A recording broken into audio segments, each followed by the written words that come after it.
خواتین و حضرات السلام علیکم۔ شمالی وزیرستان میں سیکورٹی فورسز کی پوسٹ پر خودکش حملہ۔ خودکش بمبار نے بروز سے بڑی گاڑی پوسٹ کے ساتھ ٹکرا دی، جس کے نتیجے میں عمارت کی چھت گر گئی اور 5 جوان شہید ہو گئے۔ اس کے بعد فدائی جو حملہ آور تھے انہوں نے حملہ کیا، جن کا مقابلہ کرتے ہوئے لیفٹیننٹ کرنل کاشف اور کیپٹن احمد نے جام شہادت نوش کیا، اور مقابلے میں کافی دہشت گرد بھی مارے گئے اور سیکورٹی فورسز کے 8 سے 9 جوان زخمی بھی ہیں۔ اس طرح کے واقعات پہلے بھی ہوتے رہتے ہیں، لیکن یہ افسوسناک ہیں۔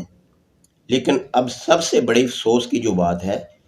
کہ P T I social media team کی طرف سے اور پی ٹی آئی کے سوشل میڈیا کے جو ہیڈ ہے اظہر مشوانی کی طرف سے ان شہداء کا مذاق اڑایا جا رہا ہے اور خوشی کے شادیانے بجائے جا رہے ہیں۔ یہ جو شہید ہونے والے ہیں ان کے بھی گھر والے تھے، ان کی مائیں، ان کی بہنیں، یہ کسی کے باپ تھے، کسی کے بھائی تھے، ان پر کیا گزر رہی ہوگی۔ اور P T I social media team خوشی کے شادیانے بجا رہی ہے، اور اظہر مشوانی صاحب جو ڈاکٹر فاطمہ اور جوکر نامی اکاؤنٹ بھی چلاتے رہے ہیں، اور اب پی ٹی آئی ان کو سینٹ کا ٹکٹ بھی سنا ہے دینے جا رہی ہے۔ تو جناب مقتدر حلقے جناب کیا کر رہے ہیں؟ یہ 9 مئی والے جو ملزمان ہیں وہ بھی ابھی تک آزاد پھر رہے ہیں، اور اس طرح کے جو حملوں پر خوشی کے شادیانے بجا رہے ہیں، اور ان کا امریکہ میں جو پی ٹی آئی ہے اس کا ہیڈ جناب معید پیر زادہ ادھر بیٹھ کر انڈیا کو دعوت دے رہا ہے کہ پاکستان پر حملہ کرو اور آئی ایم ایف سے کہو کہ پاکستان کو امداد نہ دو اور پاکستان ڈیفالٹ کر جائے۔ اس حد تک یہ چلے گئے ہیں۔ سیاسی اختلاف رکھیں جناب، سیاسی اختلاف اور چیز ہے، یہ ملک دشمنی ہے۔ میری یہ مقتدر حلقوں سے ریکویسٹ ہے کہ جناب یہ کوئی سیاسی جماعت نہیں ہے، اس کو دہشت گرد جماعت ڈکلیئر کیا جائے اور آئینی ہاتھوں کے ساتھ ان کے ساتھ نپٹا جائے، اور سوشل میڈیا کے جس اکاؤنٹ سے یہ شہداء کا مذاق اڑایا گیا ہے سب پر عمران خان اور پی ٹی آئی کی تصویریں لگی ہوئی تھیں، ان کو ٹریس کیا جائے، اور اظہر مشوانی جو ان کا ہیڈ ہے یہ سوشل میڈیا ٹیم کا، اس کو بھی پکڑا جائے اور اس کو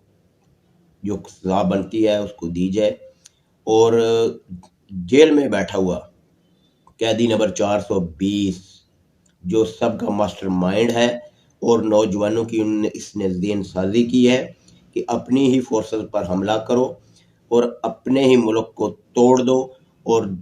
انڈیا کو بھی دعوت دو کہ ملک پر حملہ کر دے اور اندر سے خود بھی حملہ کریں، اور آئی ایم ایف سے بھی بولیں کہ پاکستان کو قرضہ نہ دے، ملک ٹوٹ جائے، ملک کے 2-3 ٹکڑے ہو جائیں، یہ ان کا منشور ہے۔ تو جناب چیف آف آرمی سٹاف صاحب ان کے خلاف جناب آئینی ہاتھوں کے ساتھ نپٹا جائے۔ یہ سول کیس نہیں ہے، یہ آرمی کا کیس ہے۔ 9 مئی والا بھی آرمی کا کیس تھا، اور اب جو آرمی پر بزدلانہ حملہ ہوا ہے اور انہوں نے سوشل میڈیا پر مذاق اڑایا ہے اور خوشی کے شادیانے بجائے ہیں، ان کے ساتھ آرمی کورٹ میں ان پر کیس چلائے جائیں اور ان کو ٹیسٹ کر کے جلد سے جلد پکڑ کر کیفر کردار تک پہنچایا جائے۔ اللہ حافظ۔